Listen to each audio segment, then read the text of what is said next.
But in terms of useful insight, I thought I might kick it off by talking about the student opportunities, because you recently were invited to do a talk about YouTube success at the YouTube Opportunities Festival, which is hosted by the Student Radio Association and NASTA, I believe it's pronounced.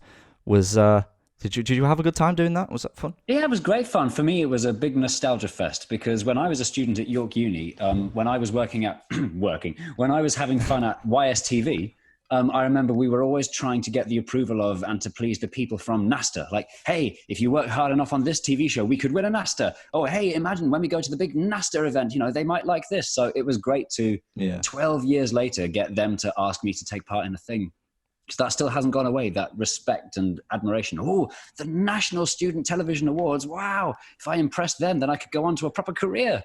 That feeling is still there, I can assure you that. But did it feel quite full circle then, like in the sense that you'd been invited back to give talks to current students who are having that same experience of looking towards getting one of those awards? Did it feel quite pleasant? It was nice for me to relive the olden days and to sort of, I was under quite a lot of pressure to impart wisdom because I think, that I've managed to turn that TV nonsense from URY and YSTV into a career.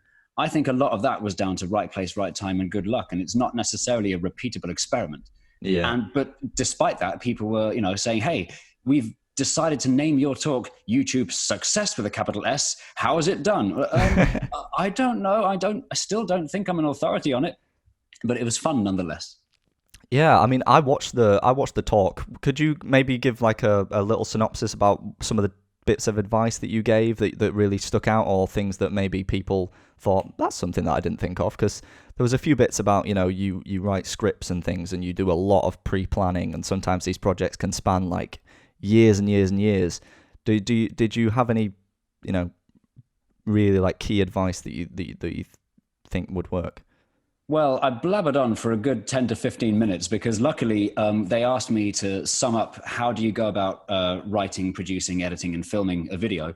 And it so happens that I had already written a piece for another publication about how I do that. So I just sort of read it out. As for key highlights, I think the fact that I wish I'd known from the beginning, and the thing that I've learned the hard way, which I think is probably the most useful thing, is that when you're writing a script, even if the script is only to be used by yourself or just you and your friends, even if it's like a small thing that no one else needs to understand, it is still worth formatting it properly.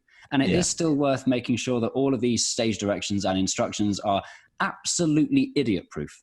And the reason for that is when you're out filming something and when you're battling with the sun going in and out and noisy lorries going past and worrying about where you've parked the car and trying to remember your lines and all of the massive stresses associated with filming, your instructions have to be absolutely bulletproof and idiot-proof. Otherwise, you are going to get things wrong and you are going to miss things.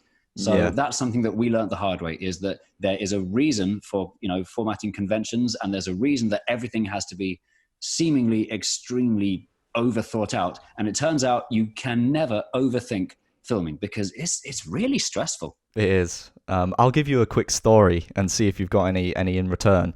I was doing a production that I was directing for my second year film, and we were filming inside of a boxing gym.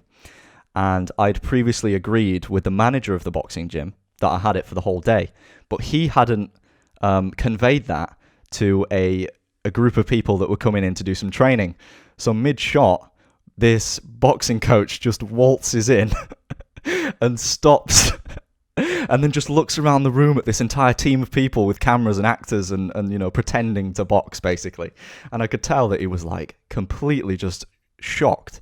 But what was the biggest power move I think I've ever seen anyone make is, instead of just packing up and going home, they decided to have the boxing session out in the car park whilst we were filming inside, and just complete power move, just like, if we can't use the boxing gym, then we'll do it in the car park. And it was raining, there was puddles everywhere.